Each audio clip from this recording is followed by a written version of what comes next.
Bonjour à tous et bienvenue pour cette séance du 18 janvier 2022 que je vais consacrer à l'examen de la question des fondements de la fraternité. Alors,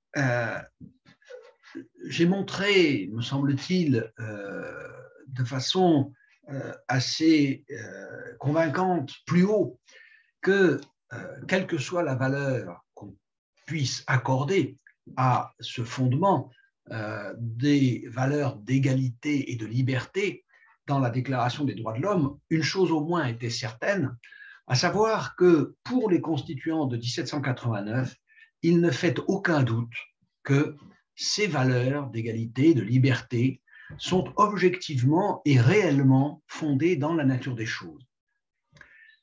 Or, je l'avais dit également, le troisième terme de la devise n'a jamais eu, à ma connaissance du moins, les honneurs d'un fondement philosophique aussi robuste, aussi consistant que celui que les Lumières avaient découvert pour les deux premiers termes de la devise républicaine. La justification du devoir de fraternité peut néanmoins puiser à plusieurs sources et s'autoriser de diverses références. Alors, je vais en examiner quelques-unes. D'abord, je voudrais dire quelques mots rapidement du seul philosophe qui, à ma connaissance, ait songé à donner à l'idéal de fraternité entre les humains, que ce soit à l'échelle civique ou à l'échelle de l'humanité entière, donner à la fraternité entre les humains un fondement qui se trouve directement dans le sentiment familial qui unit des frères et des sœurs. Je l'avais dit, quand on l'applique au-delà de la sphère strictement familiale, la fraternité ne pourra jamais être qu'une métaphore. Or, on le sait bien, l'usage d'une métaphore, aussi persuasive soit-elle, aussi parlante soit-elle, cet usage se heurte toujours à certaines limites. Et précisément, ce qui fait l'originalité d'un philosophe comme Auguste Comte, c'est qu'il pense que ces limites que rencontre la métaphore fraternelle, la métaphore familiale pour penser la fraternité humaine, eh bien ces limites ne sont pas rédhibitoires. Elles ne sont pas une objection convaincante, suffisante pour récuser le terme. Et il souhaite, Auguste Comte, restituer à la fraternité, à l'idéal fraternitaire, une signification qu'on pourrait dire littérale. Auguste Comte était non seulement le fondateur d'une philosophie qui s'appelle le positivisme, terme extrêmement mal compris aujourd'hui, très mal vu d'ailleurs, mais sur lequel je ne veux pas m'étendre ici parce que ça me conduirait trop loin d'en entamer une réhabilitation. Auguste Comte n'était pas seulement le fondateur d'une philosophie, il a voulu aussi fonder une religion. Une religion, non pas du tout en un sens théologique, au sens où il s'agirait de ressusciter une croyance en des dieux ou en un Dieu unique qui, à ses yeux, était périmé, mais une religion au sens étymologique, c'est-à-dire au sens où il s'agissait pour lui de donner aux humains de reconstituer des sociétés fondées sur un lien réel, puisque une des étymologies possibles du mot religion est le latin religare, qui signifie relier. Il y a d'autres hypothèses étymologiques, mais je ne les mentionne pas. Ici, ce qui m'intéresse, c'est cette idée d'une religion comme lien entre des humains. Eh bien, ce lien, pour Auguste Comte, peut être authentiquement et littéralement fraternel. Fraternel, donc, au sens des sentiments familiaux. Auguste Comte terminait ses lettres par un salut et fraternité, par la formule salut et fraternité, et il enjoignait les républicains de réviser leur devise en la réduisant au terme de liberté et fraternité. En effet, il parlait de la sotte devise de 1848, et ce que cette devise avait de défectueux à ses yeux, la devise liberté, égalité, fraternité, eh bien, c'était de faire référence à un idéal d'égalité qui, pour lui, n'était pas pertinent. Alors ici non plus, je ne peux pas développer la critique que fait Auguste Comte de la notion d'égalité. Disons qu'il la tenait pour une fiction métaphysique. Métaphysique au sens où elle reposait sur une espèce d'idée de l'homme comme d'un absolu qui serait l'incarnation d'une essence, qui serait identique en tous, et qui pour cela permettrait de poser entre les hommes un rapport d'égalité lui-même absolu et inconditionnel. Or, Comte ne croit pas du tout à cela. L'égalité fait partie des notions que, à ses yeux, la Révolution a eu besoin de mobiliser pour mettre à bas l'Ancien Régime, pour détruire des institutions anciennes et, plus précisément, cela va de soi, les institutions de la société d'ordre, cette société qui attachait certains privilèges, certaines prérogatives particulières à la naissance. Eh bien, dit Auguste Comte, sans doute, il était nécessaire pour mettre fin à ce régime ancien venu du Moyen-Âge, il était nécessaire de brandir des slogans, des mots d'ordre, comme ceux de l'égalité de tous les humains. Mais cette égalité, pour Comte, n'est pas un fondement suffisamment solide pour le sentiment qui doit unir les citoyens au sein d'une république, ni les humains au sein de la totalité de leur espèce. Et Auguste Comte est convaincu que, je le cite, « Seule, ouvrez les guillemets, l'existence domestique fait naturellement prévaloir nos inclinations pacifiques. » Seule l'existence domestique fait naturellement prévaloir nos inclinations pacifiques. Et c'est pourquoi il voulait, dans le gros ouvrage qu'il a consacré, le gros ouvrage qui termine l'œuvre d'Auguste Comte, œuvre immense, qui s'achève sur un système de politique positive. L'adjectif positif, il faut l'entendre ici comme signifiant qu'on doit pouvoir fonder la politique et l'organisation d'un système politique sur des données scientifiques. Eh bien, dans son système de politique positive, Comte suggère, je le cite, ouvrez les guillemets, d'ériger l'existence domestique en fondement normal de l'existence politique. Ériger l'existence domestique en fondement normal de l'existence politique, ce qui supposait de la part d'Auguste Comte, évidemment, de réfléchir de façon assez approfondie sur la structure de la famille, sur la nature du lien familial, sur les rapports familiaux, sur la place, par conséquent, de l'homme et de la femme dans la famille, sur la place des parents et des enfants. Quand je dis les parents, alors là, il faut être tout à fait clair au sujet d'Auguste Comte, et c'est sans doute l'un des aspects qui rend le plus indigeste sa philosophie aujourd'hui à nos contemporains, c'est que Auguste Comte ne considère pas du tout que l'homme et la femme doivent occuper dans la famille, par conséquent dans la société, des positions absolument indistinctes. Il ne parle pas d'inégalité entre l'homme et la femme. Il parle certes d'inégalité quant à certaines facultés, quant à certaines capacités, mais ces inégalités ne sont pas du tout, globalement, toutes choses prises en compte, favorables à l'homme.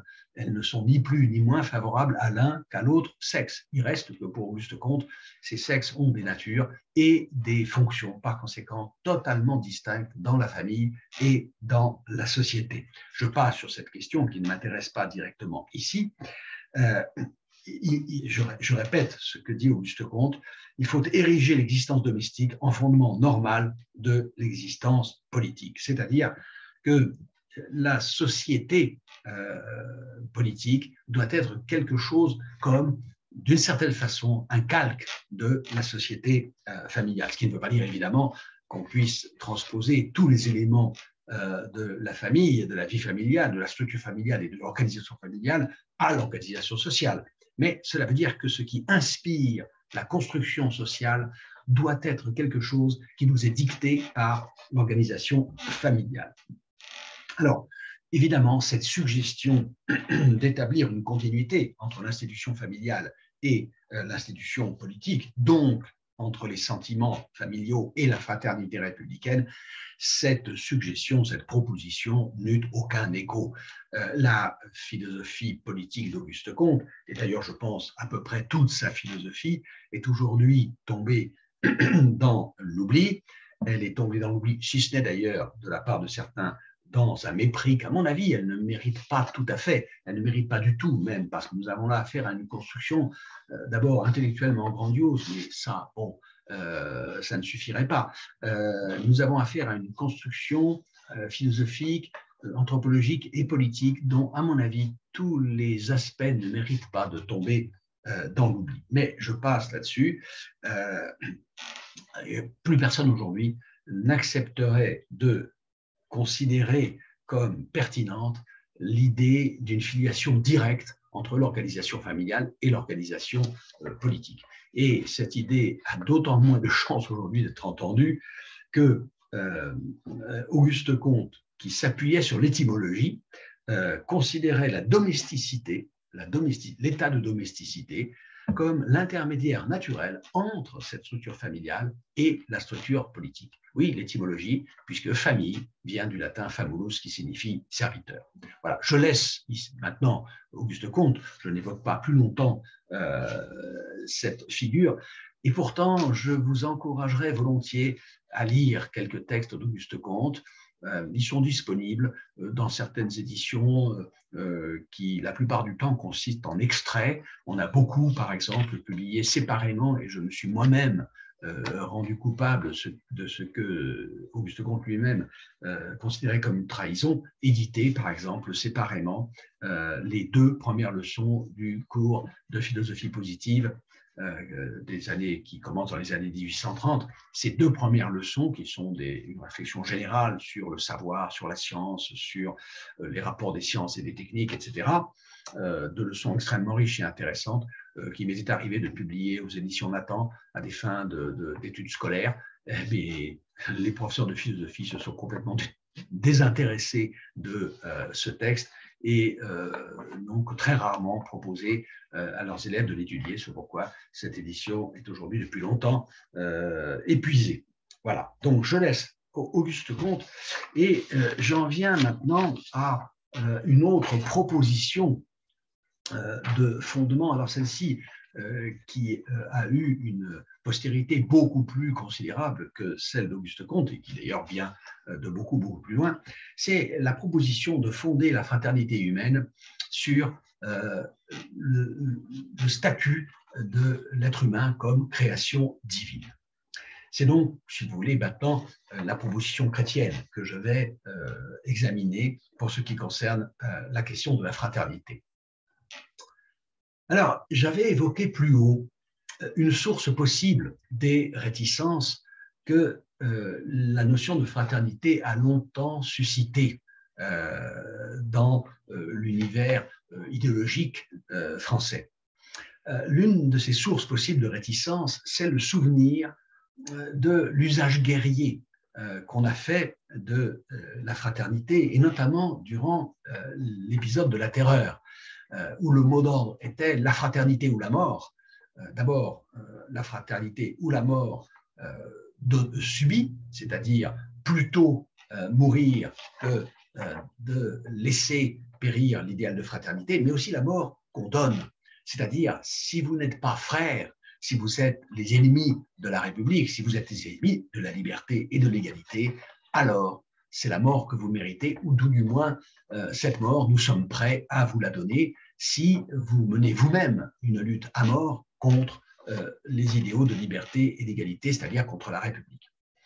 Alors, à ce motif de méfiance à l'endroit de l'idée de fraternité, il me semble, d'ailleurs ce n'est pas moi qui découvre cela, les historiens ont proposé, ont suggéré pour expliquer cette méfiance une autre piste qui est la suivante, c'est la parenté de la notion de fraternité avec le message chrétien véhiculée par une église, par une religion chrétienne assez compromise avec les institutions de l'Ancien Régime.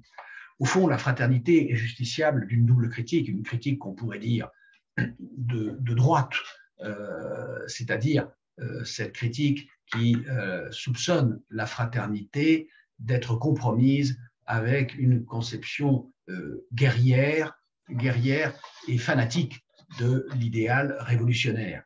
Et puis une critique qu'on pourrait peut-être qualifier de gauche, qui renvoie la fraternité du côté de l'idéal suspect, peut-être un peu mièvre, peut-être un peu utopique, de la charité chrétienne. En tout cas, d'un christianisme qui, de fait, parce que ça c'est indiscutable, a été très profondément, très intimement uni et donc compromis avec les institutions inégalitaires de l'Ancien Régime.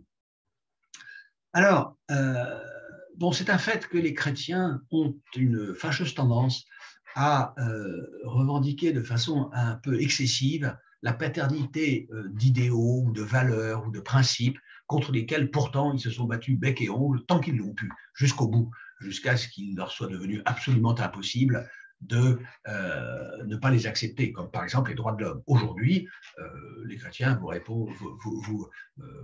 disent communément que les droits de l'homme doivent beaucoup à un héritage chrétien. C'est possible, je ne dis pas que c'est faux, je dis simplement que tant qu'ils l'ont pu, et à commencer par le pape lui-même, contemporain de la Révolution, tant qu'ils l'ont pu, les chrétiens catholiques en particulier, catholiques romains, ont combattu, je répète, bec et ongle, de toute leur force, l'idée de droit de l'homme.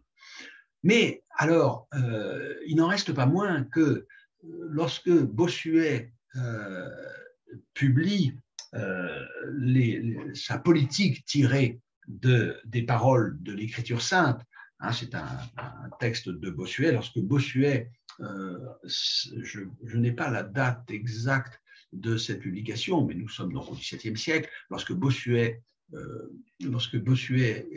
écrit dans la politique tirée des propres paroles de l'Écriture sainte, lorsqu'il écrit ceci, Dieu a établi la fraternité entre les hommes en les faisant tous naître d'un seul. Dieu a établi la fraternité entre les hommes en les faisant tous naître d'un seul, Adam, bien sûr. Eh bien, il a évidemment, dans le contexte créationniste qui est le sien, il a quelque légitimité à le faire. En vérité, comme on le constate assez souvent et sur bien des sujets, on peut faire dire à peu près tout ce qu'on veut aux textes sacrés dans quelque religion que ce soit, et pas seulement le christianisme d'ailleurs. Ce qui est sûr, c'est que la doctrine chrétienne contenait tout ce qu'il fallait pour justifier les idéaux de la Révolution et les principes de 1789. Alors, l'Église n'alla évidemment pas jusqu'à réécrire le discours sur l'histoire universelle du même Bossuet, en intégrant 1789 et 1848 comme des moments de l'accomplissement de la réalisation du message chrétien. Le discours sur l'histoire universelle est un texte dans lequel Bossuet interprète toute l'histoire universelle de l'humanité, au moins telle qu'il la connaît à son époque. Depuis la plus haute Antiquité, Bossuet réinterprète toute l'histoire de l'humanité comme l'accomplissement d'un plan, qui est le plan divin, au terme duquel le Créateur guide, c'est la providence divine qui guide la totalité de l'histoire humaine et qui, à travers les événements contingents, à travers des causes naturelles, des causes humaines, eh bien, dirige l'humanité entière vers les fins qui sont les siennes. Alors, bien entendu, il ne pouvait pas être question pour l'Église catholique, je répète, d'intégrer 1789 et 1848 comme des moments de l'accomplissement du projet divin. Car même sans parler de 93, il y avait tout ce qu'il faut dans la Révolution aussi pour l'interpréter comme une œuvre du diable. Et on sait très bien que le catholicisme, la pensée catholique, sera le fer de lance au XIXe siècle de la pensée contre-révolutionnaire.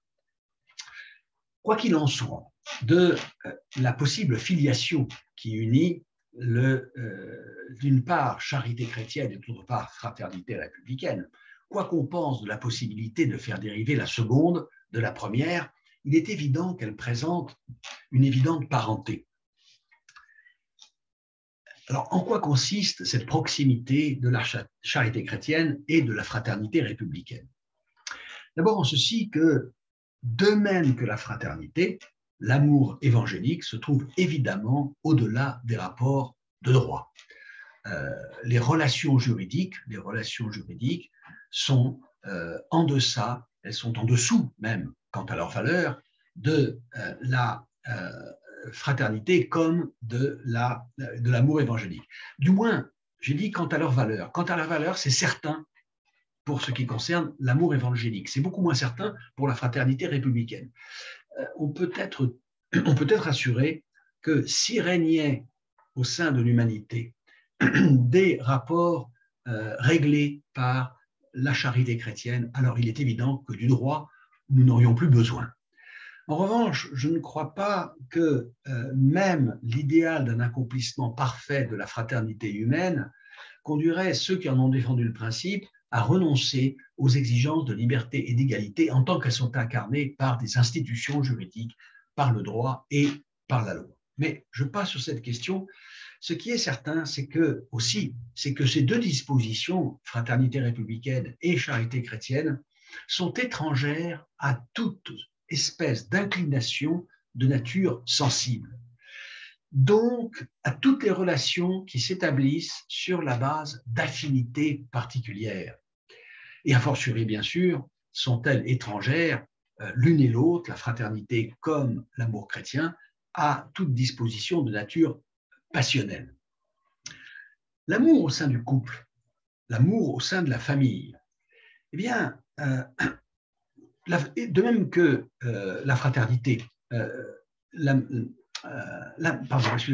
au sein du couple ou de la famille, par opposition à la fraternité et à la charité chrétienne, sont des sentiments qui, de même que l'amitié, sont des sentiments électifs. Ce sont des sentiments qui choisissent, ce sont des sentiments par conséquent qui hiérarchisent, des sentiments qui excluent même. Car il est bien clair que, quant à l'amitié, par exemple, n'importe qui n'a pas droit à mon amitié. Ce sont des sentiments qui hiérarchisent au sens où eh bien, nous aimons plus, par exemple, nos enfants que ceux des autres. Et même, je pense qu'il ne serait pas difficile de montrer que nous aimons nos enfants, par exemple, davantage que nous n'aimons les enfants d'autres membres de notre propre famille. Donc, tous ces sentiments, l'amour familial, l'amour entre frères et sœurs, l'amour parental, l'amitié sont des sentiments, je répète, électifs et donc sélectifs et hiérarchisants, ce que ne sont pas la fraternité et l'amour évangélique. Kant fait observer dans les fondements de la métaphysique des mœurs que, je le cite, l'amour comme inclination ne peut pas se commander. L'amour comme inclination ne peut pas se commander. L'amour comme inclination, c'est ce que Kant appelle l'amour pathologique. Alors, il ne faut pas entendre pathologique au sens ici de malade ou d'anormal. Il faut ici entendre pathologique au sens où ce mot désigne un affect qui est subi. La passion, c'est un état de passivité. Je subis, par exemple, je tombe amoureux. Je tombe amoureux comme je tombe malade. Et on parle bien de la maladie d'amour. Et donc, un sentiment pathologique est un sentiment qu'on subit, ce qui évidemment n'empêche pas, ce qui n'interdit pas de le reprendre sur le mode de l'activité. Mais enfin, il reste que dans l'amour, et comme dans l'amitié d'ailleurs, il y a une dimension de passivité, hein, comme dit Montaigne pour l'amitié, vous savez, avec la Boétie, parce que c'était lui, parce que c'était moi. Ben voilà, ça devait arriver, cette amitié devait arriver, et l'amour lui-même nous tombe aussi dessus comme une espèce de fatalité ou de nécessité. Eh bien, il n'y a rien de tel, évidemment, dans la fraternité républicaine, ni dans l'amour évangélique. dont Kant dit à propos toujours de cet amour évangélique, parce qu'il se demande, mais que signifie le commandement d'amour du prochain? Tu aimeras ton prochain comme toi-même. Qu'est-ce que cela signifie si l'amour est un sentiment qui ne peut pas se commander? Eh bien, dit Kant, il faut distinguer de l'amour pathologique dont je viens de parler, ce qu'il appelle un amour pratique, et pratique signifie chez lui, en tout cas ici signifie moral. Il faut distinguer l'amour pathologique d'un amour pratique qui est un amour moral, qui lui est l'objet d'une obligation. Et dont il dit ceci, que cet amour, il parle de l'amour évangélique, de l'amour du prochain, cet amour réside, je le cite, ouvrez les guillemets, réside dans la volonté et non dans le penchant de la sensibilité, dans les principes de l'action et non dans une compassion amollissante. Fermez les guillemets. Cet amour, je cite, je reprends la citation, réside dans la volonté et non dans le penchant de la sensibilité, dans les principes de l'action et non dans une compassion amollissante. Penchant, inclination, c'est la même chose, ça dit de façon expresse et littérale tout à fait la même chose. Eh bien ça, c'est caractéristique de ce que Kant appelle l'amour pathologique, l'amour des amoureux, si vous voulez, par exemple. Eh bien l'amour évangélique, l'amour chrétien, qui est un amour moral, il réside non pas dans le penchant de la sensibilité, mais dans des principes d'action. Dans des principes, c'est-à-dire dans des obligations que nous nous donnons, ou disons, des obligations auxquelles nous sommes tenus, quelle que soit leur origine et leur fondement, mais qui ne procèdent pas, ces principes, d'un penchant que nous aurions pour eux. Par exemple, le principe en vertu duquel je dois toujours traiter mes semblables également, ou les traiter, comme le dit Kant, toujours en même temps comme des fins et jamais seulement comme des moyens, c'est un principe que je n'adopte pas parce qu'il me plaît, parce que j'y éprouve un agrément quelconque. C'est un principe qui s'impose et qui s'impose comme devant régler mon action, des principes de l'action, et non dans une compassion amollissante. Alors là, évidemment, parler de compassion amollissante pour toutes les formes de l'amour dit pathologique, c'est peut-être un petit peu excessif. On comprend ce que ça veut dire chez Kant. Cela veut dire que ce n'est pas, par exemple, parce que je suis touché par la souffrance de l'autre et que j'éprouve cette souffrance comme une compassion, étymologiquement souffrir avec, amollissante, c'est-à-dire devant laquelle je fonds, devant laquelle je fonds parce que je ne peux pas résister à l'impact psychologique que cette souffrance a sur moi et que je ne peux pas ne pas en éprouver moi-même de souffrance. Mais c'est pas pour cette raison que je compatis, que je dois aider, être bienveillant vis-à-vis de l'autre. Cet amour évangélique il m'est commandé comme une obligation d'action, ce qui évidemment pose problème parce que si charité et fraternité ne naissent jamais spontanément des relations civiques ou humaines, comment va-t-on les susciter? Eh bien, elles s'imposent à nous comme des obligations, comme des devoirs, c'est-à-dire comme des dispositions qui doivent faire l'objet d'une décision volontaire, qui doivent se cultiver. Alors, comment va-t-on cultiver les dispositions à la fraternité civique ou humaine, éventuellement, et à l'amour évangélique? Eh bien, selon un procédé que Pascal avait déjà décrit pour la foi religieuse. Bon, tout le monde connaît, tout le monde a entendu parler, sans toujours bien le comprendre, du fameux pari de Pascal. Bon, le pari de Pascal, c'est un raisonnement qui met en jeu des modes de calcul probabilistes, puisque nous sommes à l'époque où surgit, où naît le calcul des probabilités, et ce raisonnement nous dit à peu près ceci, il y a une mise, il y a un enjeu. Eh bien, si l'on met la mise, c'est-à-dire le type de vie que je vais mener, avec l'enjeu, à savoir le salut ou la damnation éternelle, eh bien, dit Pascal, la raison me fait voir, elle me fait comprendre que le choix que je dois faire est celui de la vie religieuse, c'est celui de la foi. Seulement, d'avoir compris que c'est le choix que je dois faire, ça ne va pas me donner la foi. Ce n'est pas ça qui va me faire croire. Mais le principe du pari de Pascal, ce n'est pas de susciter la foi, ce n'est pas de faire naître la foi, ce n'est pas de faire apparaître en moi cet affect, ce sentiment, puisque c'en est un, hein, comme dit Pascal, la foi, Dieu sensible au cœur, non à la raison. Ce n'est pas un raisonnement qui va faire naître en moi, qui va susciter ce sentiment qu'est la foi. Pour cela, eh bien, il faut agir et se comporter comme si je l'avais. Comme si je l'avais, c'est-à-dire que je dois me rendre à l'église, c'est-à-dire que je dois assister aux offices, ça veut dire que je dois écouter le son des orgues, ça veut dire que je dois respirer l'odeur de l'encens, ça doit dire que je dois m'imprégner des paroles, je dois m'agenouiller, je dois allumer des cierges, c'est-à-dire que je dois, dit Pascal, m'abêtir. Qu'est-ce que ça veut dire, s'abêtir? Ça ne veut pas dire se rendre stupide, non, pas du tout. Ça veut dire faire agir en moi la bête, l'animal, et ça c'est une inspiration cartésienne, faire agir en moi l'animal, c'est-à-dire la machine. Et Pascal utilise ce mot, la machine. Nous sommes aussi des machines. Nous sommes des machines et c'est la raison pour laquelle nous pouvons et nous devons utiliser cette mécanique pour agir sur les dispositions de notre âme. Alain le dira hein, d'une certaine manière, il leur dira d'une autre manière. Si vous êtes inquiet, par exemple, pour votre chéri qui est dans une situation incertaine, je ne sais pas, il est sur la route, il est sur la mer, il est en montagne, eh bien, il y a là, sciez du bois. Voilà, sciez du bois. Vous êtes inquiet, sciez du bois. Ça veut dire faites agir la machine.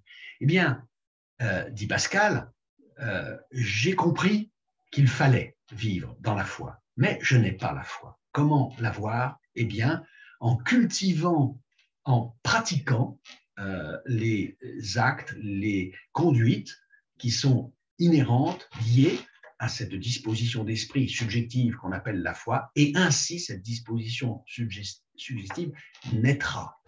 Si vous voulez, il y a là un feu sur lequel il faut souffler, et il faut y souffler dessus pratiquement. Qu'est-ce que ça veut dire pour la foi aussi bien que pour l'amour évangélique, que pour la fraternité? C'est-à-dire que je dois commencer par agir comme si. Je dois commencer par faire comme si. Et ayant fait comme si, je finirai par penser et par sentir comme si. Et à sentir, à éprouver comme si, c'est-à-dire à sentir, à éprouver, je continuerai d'agir et même j'agirai plus et j'agirai mieux dans le sens de l'amour du prochain et de la fraternité. Il y a là une espèce, si vous voulez, de cercle vertueux dans lequel l'action pratique, le comportement, la conduite déterminée par la volonté entretient l'état d'esprit, la disposition subjective, le sentiment qui, à son tour, va nourrir de nouvelles actions qui, ensuite, contribueront à cultiver plus encore la disposition subjective à laquelle on veut parvenir. Voilà ce qui, à mon avis, rapproche effectivement, quoi qu'il en soit, de la question de la filiation historique, de savoir si l'on doit voir dans la fraternité républicaine quelque chose que nous devons au christianisme. Indépendamment de cette question, il y a une parenté, il y a une proximité entre ces deux idéaux que sont la charité chrétienne, l'amour évangélique, l'amour du prochain, et la fraternité, et que cette fraternité soit pensée comme limitée à la dimension de la communauté civique ou qu'elle s'étende à l'humanité entière. Demeure évidemment, toutefois, cette différence absolument considérable que si la fraternité républicaine ne nous demande pas, même si elle n'attend pas de nous lorsque nous combattons nos ennemis, les ennemis de la liberté et de l'égalité, même si elle ne commande pas que nous les haïssions, ces ennemis, elle ne nous demande pas, elle ne va pas jusqu'à nous demander de les aimer. Or, aimer ses ennemis, c'est là, vous le savez, le commandement chrétien de la charité. L'amour du prochain doit aller jusqu'à l'amour des ennemis. Et ça, la fraternité républicaine ne le demande pas. Mais, je répète, le fait qu'elle ne nous demande pas ne signifie pas qu'elle nous oblige à haïr ses ennemis. L'idéal d'un républicain fraternel, fraternel envers ceux avec qui il vit dans une communauté civique, dans l'association politique dont parle la Déclaration des droits de l'homme, la fraternité qu'éprouve le républicain peut-être pour l'humanité entière, eh bien, elle n'atteint peut-être son niveau de perfection idéale que lorsque ce républicain fraternel est capable de combattre ses ennemis et de les combattre avec la dernière énergie, avec toute l'efficacité requise, sans pour autant les haïr. Ce que fera d'ailleurs aussi, sans doute, le chrétien, car je ne vois pas de nécessité, parce que chrétien, on a décidé d'aimer aussi ses ennemis, je ne vois pas la nécessité de renoncer à les combattre, et les combattre, je répète, avec la dernière énergie.